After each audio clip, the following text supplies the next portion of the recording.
فیصلہ نہ ہوتا, isn't that a fact? انہوں نے کہا ہے کہ اگر یہ فیصلہ نہ ہوتا تو شاید ہمیں قاری فائز عیسیٰ اور شوکت عزیز جیسا بریو نہیں ہونا چاہیے. طلعت بھائی اس میں بھی دیکھنا آدھا انصاف ہوا ہے. شوکت عزیز صدیقی صاحب والے کیس میں آدھا انصاف ہوا ہے کہ ان کو ان کی جو رینیمریشن تھی, جو ان کے پرکس تھے, وہ ان کو واپس مل گئے. لیکن اس چیز کا تعین تو نہیں ہوا کہ جو انہوں نے اس وقت بات کی تھی کیا وہ صحیح تھی یا غلط. بالکل صحیح ہے, انکوائری اس کی ہونی چاہیے. بالکل صحیح. اور بڑے سیریس ایلیگیشنز تھے, لیکن کوئی اس وقت سامنے نہیں آیا, کوئی ان کے ساتھ کھڑا نہیں ہوا. یہ بات اپنی جگہ پر بالکل ٹھیک ہے. تو شاید یہی وجہ ہے کہ جس نے کمپیل کیا جج صاحبان کو کہ اگر ہم انفرادی طور پر جاتے ہیں تو پھر ہمیں اس کی قیمت ادا کرنی پڑے گی, کوئی ہمارے ساتھ کھڑا نہیں ہوگا. شاید کوئی خبر سن لے کہ تولیہ سکھاتے ہوئے فلانے صاحب جو تھے وہ چھت سے گر پڑے. تو اس چیز کو اوائڈ کرنے کے لیے غالباً 6 یا 7 جو تھے وہ اکٹھے ہوئے اور پھر انہوں نے اپنی جو خدشات تھے ان کو پین کیا. لیکن اب سوال یہ پیدا ہوتا ہے کہ ہم یہ جو دائروں کا سفر ہے ہمارے ملک کے اندر, کہ کسی دور کے اندر بھی عدلیہ نے پریشر کے بغیر فیصلے نہیں دیے. میاں نواز شریف صاحب کے خلاف جو کیس بنا, جو پیناما کیس تھا, اس کے اندر جب JIT بنائی گئی تو اس فیصلے کے اندر قوم کو ایک بڑا لیکچر بھی دیا گیا, پٹی دا نیشن. حیف ہے اس قوم پر, بڑی بڑی چیزیں, نظمیں لکھی گئی ان فیصلوں کے. وہ بعد میں نے دیکھا تھا اس میں سے تقریباً 90% مواد ویکیپیڈیا سے لیا گیا. اور پھر وہی اپنے جو فیصلے تھے انہیں واپس لینے پڑے. آج کے دور کے اندر بھی جو ہو رہا ہے وہ بھی پریشر جوڈیشری کے اوپر موجود ہے.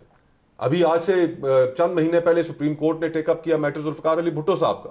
اس دہائی پہ بھی سپریم کورٹ میں پریشر تھا اور انہوں نے ڈیلیور کیا, اور انہوں نے ایک الیکٹڈ پرائم منسٹر کو انہوں نے پھانسی پر چڑھایا. لیکن میرا ماننا یہ ہے کہ جب آپ کے پاس جج صاحبان اور ان کے خاندان کی طرف سے انفرادی ایگزامپلز موجود ہوں کہ آپ اپنے ایلیگیشنز کو کاؤنٹر کرنے, اپنے اوپر دباؤ کو کاؤنٹر کرنے کے لیے پاور بھی استعمال کر سکتے ہیں اور اس کو ڈاکومنٹ بھی کر سکتے ہیں, تب نہ کرنا ذرا عجیب سی بات لگتی ہے. آئی انڈرسٹینڈ کہ ان کے اپنے کنسرنز ہو گئے.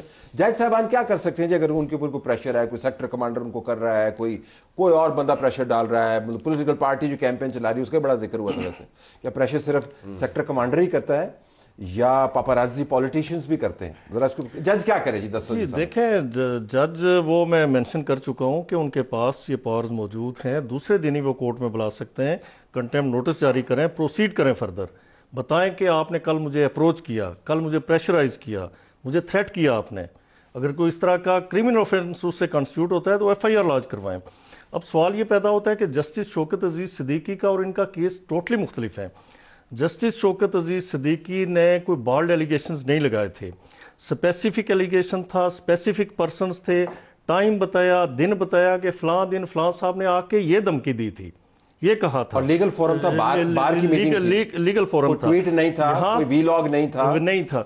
اب ان کا جو ہے اس خط کو اگر لے لیں کہ ایک جج صاحب کا, کوئی نام نہیں مینشن کہ کس جج صاحب کا, یہ تو ہم ایزیوم کر رہے ہیں نا کہ فلاں کا ہو سکتا ہے. ایک جج صاحب کا بہنوئی اغوا ہوا, ایک جج صاحب کے رشتہ دار کو ٹارچر کیا گیا, 3 جج صاحبان کے نام بھی ہیں کہ ان کو براہ راست بھی اپروچ کیا گیا, ایک جج صاحب کا وہ کیمرے لگائے گئے. اب یہاں سوال یہ پیدا ہوتا ہے, یہ جو نئے ججیز ہیں, جونیئر ججیز ہیں, میں نے تو نہیں دیکھا کہ جو ہماری وہ میڈم ہیں سمن رفت امتیاز صاحبہ ہوئی, اسی طرح سردار اعجاز صاحب ہوئے, بابر ستار صاحب ہوئے. بابر ستار صاحب کے پاس ایک امپورٹنٹ کیس لگا, وہ ڈپٹی کمشنر اسلام آباد والا. اس سے ہٹ کے ان کے پاس کون سا امپورٹنٹ کیس لگا ہے کہ انہیں پریشرائز کیا گیا؟ یعنی چیف جسٹس کی آپ بات کر سکتے ہیں, محسن اختر کیانی صاحب, وہ چونکہ DB میں ان کا اس خط میں یہ بھی تحریر کیا گیا کہ نہ صرف ان جج صاحبان پر جن پر پریشر ہو, جو جج صاحبان اس کے عینی شاہد ہیں ان کو بھی کیسے رسپونڈ کرنا. یعنی مجھے پتا ہے کہ آپ کے اوپر پریشر آ رہا ہے اور آپ مجھ سے شیئر کر رہے ہیں اور میرے پہ پریشر نہیں ہے, تو میں کیسے رسپونڈ کروں؟ دیکھیں اس کے اندر گائیڈ لائن مانگی ہے. یہ تو دیکھیں نا, گائیڈ لائن ایڈوائزری باڈی نہیں ہے سپریم جوڈیشل کونسل. لیکن کوڈ آف کنڈکٹ تو بناتی ہے نا سپریم جوڈیشل کونسل, اس کے اندر لکھنا ہوگا نا آپ کو. کوڈ آف کنڈکٹ دیکھیں, یہ بات مجھے بھی ذرا دیر سے سمجھ آئی کہ کوڈ آف کنڈکٹ کو جوڑا کیا سپریم جوڈیشل کونسل سے, لیکن آج واضح ہو گیا. نہیں, وہ بناتی ہے code of conduct. Code of conduct آپ کا اس میں بنا ہوا ہے کہ آپ کا یہ ساری چیزیں لکھی ہوئی ہیں کہ کوئی انٹرفیئرنس ہے, کوئی obstruction ہے, کوئی پریجوڈس کاز کرتا ہے, کوئی ریڈیکول ہے, کوئی ہیٹرڈ ہے, کوئی تھریٹ ہے, یہ ساری چیزیں اس میں لکھی ہوئی ہیں. تو آپ کے پاس اختیار ہے, وہ آپ بلا کے, تو آپ اب چیف جسٹس کے پاس جاتے ہیں, وہ کمپلیننٹ آپ خود ہوں گے, جو ایگریوڈ آدمی ہے وہی کمپلیننٹ ہوگا. ٹھیک ہے, okay, let me take a break. Break بعد آتے ہیں. کورٹ یہ تسلیم کر لیتی ہے اور کہہ دیتی ہے وکیل چلا. ناظرین پروگرام میں خوش آمدید. ذرا ہم دیکھ رہے ہیں کہ جو ماضی میں ہڑبونگ مچتا رہا ہے عدالتوں کے حوالے سے، عدالتوں کے ذریعے عدالتوں کے اوپر اس ہڑبونگ کو، اس دباؤ کو ختم کرنے کا موقع آ گیا. اس موقع کو ہمیں گنوانا نہیں چاہیے اور ہم اس کو ڈیپلی پولیٹیسائز کر کے ہم اس کو شاید گنوا سکتے ہیں. ذرا واپس آئیے، آپ نے ذکر کیا ماضی کے بہت سارے معاملات کا. ایک گلہ آپ کی جماعت سے یہ بھی ہے کہ تمام تر واقعات کا عینی شاہد ہونے کے باوجود آپ نے اس کو کبھی پش نہیں کیا. آپ نے پنجاب کے انتخابات کا ذکر کیا. آج سپریم کورٹ کے اندر یہ سوال ہوا کہ جناب جو کنٹیمپٹ کی پروسیڈنگز ہوئی تھیں اس شخص کے خلاف جس نے قاضی فائز عیسیٰ کے بارے میں قاتلانہ دھمکی دی تھی، اس کا انتظامی طور پر کیا جواب تھا؟ تو کوئی جواب اویلیبل نہیں تھا. یہ بھی پوچھا گیا کہ جو ریفرنس کے اندر جس کا آپ نے بھی حوالہ دیا، اس کے اندر جو ہم نے ہدایت دی تھی اس کے اوپر آپ نے کیا کیا؟ تو آپ کی جماعت بھی کوئی کام شام نہیں کرتی ہے. ایگزامپل سیٹ کرنا جی، ہم نے یہ دیکھیں، ہم نے یہ کیا ہے. ہم تو انتظار کر رہے تھے نا کہ یہی عدلیہ جو ہے یہ 22 مہینے بیچارے حمزہ شہباز کو دے دیتی ضمانت. سعد رفیق 16 مہینے بیٹھے رہے سپریم کورٹ کے دروازے پہ کہ یار میری پیشی ہو جائے، نہیں ہوئی. تو ہم تو یا وہ سارے جو ثنا خوان تقدیس قانون کہاں تھے جب رانا ثناء اللہ پر موت کا مقدمہ ہو گیا؟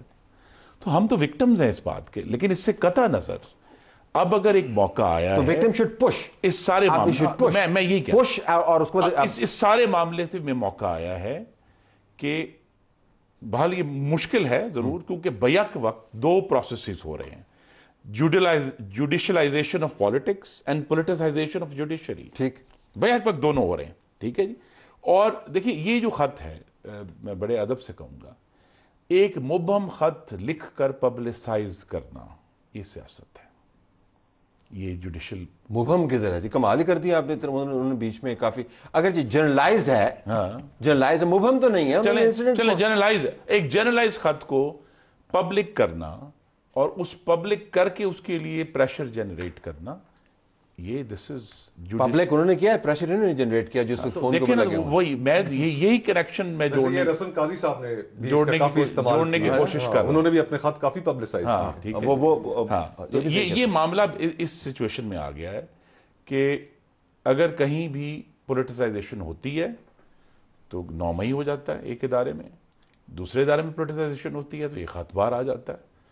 تو یہ بڑے سیریس ایشوز ہیں اور جن کو یہ ایکچولی جو ریاست کے اندر ڈویژنز ہیں، وہ ڈویژنز کے اندر سے جو ہے نا، جو دڑار میں سے لاوا باہر آ رہا ہے. 9 مئی کا ایک لاوا باہر آیا، وہ ایک ادارے کے اندر ڈویژن تھی، اب ایک دوسرے ادارے کے اندر ڈویژن ہے، اس کا لاوا باہر آ گیا اس خط. وہ کتنا لاوا ہے، رکے تھے صحیح نہیں رک رہا نا. جب ایک مینوفیکچر کر کے پورا سسٹم توڑ مروڑ کر آپ نے ایک شخص کو لایا گیا. اب اس وقت تو نہیں ہے نا. دیکھیں اب تو عدلیہ بھی جو ہے وہ موافق ہے ان دا سینس کہ وہ نیوٹرل ہے. آپ کی حکومت اور اسٹیبلشمنٹ بھی ایک پیج کے اوپر ہے. آپ کے اوپوننٹس جو ہیں ان کا لیڈر جو ہے جیل کے اندر ہے. تو آج تو موقع ہے نا. تو آج جیل کے اندر ویسے کمال ہے، 7 گھنٹے کی ملاقاتیں ہیں اور چلیں 35 لاکھ کا دیسی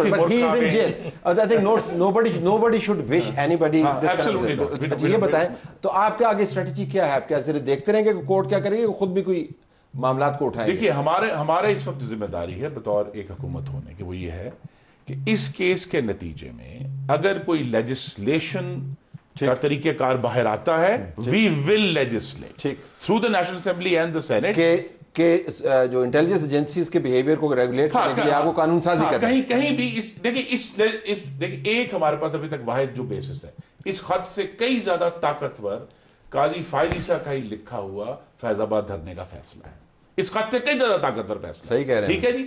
اس کے اوپر ہم لیجسلیٹ کریں. اگر اس جو ابھی کیس چلا ہے، جب پتا چلے گا کہ مدعی کون ہے اور گواہ کون ہے اور ملزم کون ہے، اگر اس کے نتیجے میں کچھ چیز باہر آتی ہے، صدقے جاؤں وہ کافی عرصے سے فیصلہ جو ہے اٹس ان دا فیلڈ. آپ کوئی خط کا انتظار تھا کہ خط لکھے تو پھر آپ نے اس کو یاد نہیں کرا، آپ پہلے لیجسلیٹ کر لیتے نا.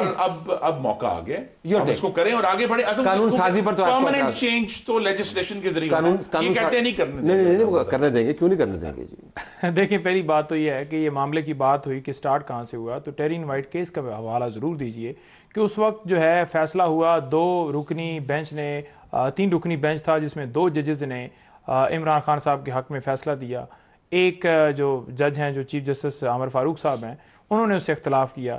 اچھا فیصلہ ریزرو کر لیا اور فیصلہ جو ہے اس کے بعد اب دوبارہ سننے میں آ رہا ہے کہ بینچ کانسٹیٹیوٹ کوئی پرانا ہوا ہے, یعنی کہ جب فیصلہ محفوظ کر لیا جاتا ہے تو اس کے بعد تو پھر دوبارہ کس قائم کے تحت اس سے ثابت یہ ہوا کہ اس ٹائم وہ ذکر جو انہوں نے کیا ہے خط کے اندر, انہوں نے کہا کہ اس معاملے کے اوپر ٹیرین وائٹ والے کیس کے اوپر ایک جج کے اوپر پریشر ڈالا گیا اور اسے کس نے ڈالا؟ ایجنسیوں نے. No, it doesn't say in the اس پیرا میں ایجنسی کا ذکر نہیں ہے بھائی, اس میں نہیں ہے تو نیچے تو ذکر ہے نا. اور پریشر کون ڈال رہا ہے؟ اس کے والد ڈال رہے ہیں جو آج چیف جسٹس کر رہے تھے. کوئی بھی ڈال سکتا ہے, آپ کا رشتہ دار ڈال سکتا ہے, آپ کے بچے ڈال سکتے ہیں کہ مجھے خواب میں آیا ہے کہ آپ خان صاحب کے کیس سے ہٹ جائیں. کیسی آپ بات کر رہے ہیں؟ نہیں, میں بات نہیں کر رہا, میں فیکٹ. 6 ججز چل کے سپریم کورٹ میں جا رہے ہیں کہ کیا اس کی بیوی نے اس کے اوپر پریشر ڈالا ہے اور وہ سارے چلے گئے؟ کیسی بات ہو رہی ہے؟ یہ تو مذاق بنا رہے ہیں, اپنے آپ ججز کا مذاق بنا رہے ہیں. اور یہ جو بات کریں میں صرف یہ کہہ رہا ہوں کہ آپ اور یہ بات کریں 7-7 گھنٹے ملاقات الاؤ کر دیں. تمام کیسز انہوں نے بنائے ہیں, تمام کیسز جھوٹے انہوں نے بنائے ہیں. کیسز بنانے والے مذاق اس دن بنا جس دن یہ ٹول بنے ہیں نا, پیچھے سے بنوائے انہوں نے. قاضی فائدی صاحب کو عمران خان کے کیس سننے سے روک دیا. کیسز انہوں نے بنوائے ہیں, وہ مذاق نہیں تھا. فیصلے جو ہیں اسی طرح سے آج دیکھیں 6 ججز نے جب لیٹر لکھا ہے لوگوں کو اپریشیٹ کرنا چاہیے. سادہ بات بتا دیں, اگر اس کے اوپر انٹیلیجنس ایجنسیز کے حوالے سے قانون سازی پارلیمنٹ کے اندر آئے گی تو آپ حصہ ڈالیں گے؟ نہیں, سیدھی سی بات ہے کہ پروڈکٹیو بات کر لیں. دیکھیں ان کے خلاف کاروائی ہو. یہ لیجسلیشن کے چکر میں پہلے ہم نے ان کی بڑی لیجسلیشن دیکھی ہیں جہاں پر نیب کے اندر ترامیم کر کے اپنے کیسز ختم کروا لیے. 16 مہینے حکومت لے کر صرف مقصد یہ تھا کہ اپنی کلین چٹیں لینی ہیں. آج بھی ان سے پوچھیں کہ وہ ایون فیل اپارٹمنٹ کس کے ہیں, کوئی نہیں بتائے گا کہ 20 منٹ میں 33 قانون پاس ہوئے تھے قومی اسمبلی میں. تو وہ سارے اپنی 20 منٹ میں 33 قانون انہوں نے کروائے. آپ نے 100 سے زیادہ آپ نے کروائے دسمبر 2021 میں آپ نے کروایا. عمران خان نے اپنے کیسز ختم کروائے قانون پاس. قانون سازی طلعت بھائی میرے خیال سے بڑی امپورٹنٹ ایک خورم بھائی نے بات کی ہے. انہوں نے جو ڈویژنز کا ذکر کیا یہ ہماری سوسائٹی میں پھیل چکی ہیں. ملک کو ہیلنگ کی ضرورت ہے, آگے بڑھنے کی ضرورت ہے. ہمیں جو فنڈامنٹلی کچھ چیزیں طے کرنی ہے, انٹیلیجنس ایجنسیز کا ایک پیرنٹ لا ضرور ہونا چاہیے, لیکن ایک چیز جو ہمیں طے کرنی پڑے گی وہ بھی اس تناظر میں یہ ہے کہ ویدر انٹیلیجنس ول ڈرائیو پالیسی یا پالیسی ول ڈرائیو انٹیلیجنس. ہماری بہت سی اس ریاست کی جو چیزیں اتنی الجھ کے رہ چکی ہیں کہ ہم اس وقت ریڈلیس ہیں. وہ سیاسی کنسنسس سے ہوگا, لیکن قانون سازی بڑی ضروری ہے. قانون سازی ضروری ہے, اسے تو اتفاق کریں گے. قانون سازی ہونی چاہیے. میں عرض کرنا چاہتا ہوں کہ یہ جو لیٹر تھا ججز کا, ججز کو لیٹر تھا, لیکن اسے بہت بری طرح سے پولیٹیسائز کیا گیا, سیاسی مقاصد کے لیے استعمال کیا گیا. ان ججوں کا اگر کوئی جینون کاز بھی تھا, کلیم بھی تھا, کیس بھی تھا, تو وہ بری طرح سے پولیٹیسائز ہو گیا ہے. Okay, I have to leave it. آپ نے ہیلنگ کی بات کی, لیکن ہیلنگ کے لیے پیلنگ کی بڑی ضرورت ہوتی ہے. جب آپ نے کسی زخم کو صاف کرنا ہوتا ہے تو اس کو اوپر سے کھرچنا ہوتا ہے, پھر اس کے اوپر آپ نے مرہم لگانا ہوتا ہے. اگر ویسے ہی آپ مرہم لگا دیں تو بات نہیں بنے گی. تو اب یہ اس وقت عدالت کے سامنے پیلنگ کا پروسیس ہے. دیکھتے ہیں کہ پیلنگ کا پروسیس جو ہے کتنی دور تک جاتا ہے. شکریہ آپ سب کا, اجازت چاہتے ہیں. اللہ حافظ.